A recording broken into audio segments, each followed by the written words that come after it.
पंढरपूरच्या नगराध्यक्षपदाच्या संदर्भात ही भेट झाल्याची चर्चा आहे।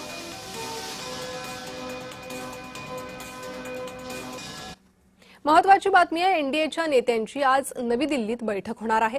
संसदेच्या पावसाळी अधिवेशनाची रणनीती या बैठकीत ठरवली जाईल।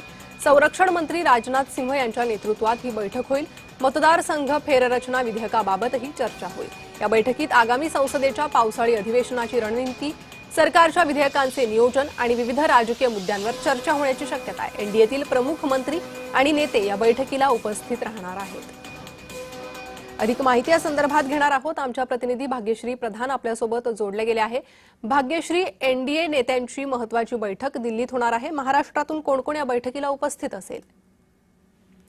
नक्कीच आपण बघतोय की या बैठकीमध्ये विविध नेते जे आहेत ते उपस्थित राहण्याची शक्यता आहे। सध्या एकनाथ शिंदे देखील दिल्लीमध्येच आहेत, त्यामुळे या बैठकीला एकनाथ शिंदे स्वतः उपस्थित असतील। त्याचबरोबर जे एकनाथ शिंदेचे खासदार आहेत, त्याचबरोबर श्रीकांत शिंदे असतील किंवा आपण जर बघितलं तर अनेक जे नितीन गडकरी असतील, हे सगळे लोक जे आहेत ते उपस्थित राहण्याची शक्यता वर्तवली जाते।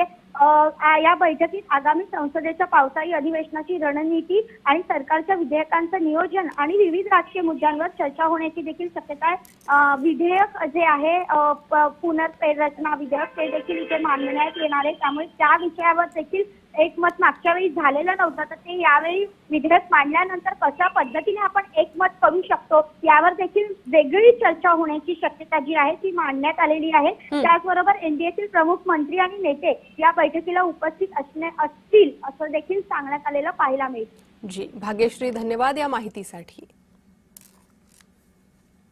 वळूयात पुढील बातमीकडे। आदित्य ठाकरे यांनी पंतप्रधान नरेंद्र मोदी यांना पत्र पाठवलंय। इथेनॉल मिश्रित पेट्रोल सक्तीचा पुनर्विचार करण्याची मागणी या पत्राद्वारे करण्यात आली। या पत्रात आदित्य ठाकरे यांनी देशातील लाखो वाहनधारक, मध्यमवर्गीय आणि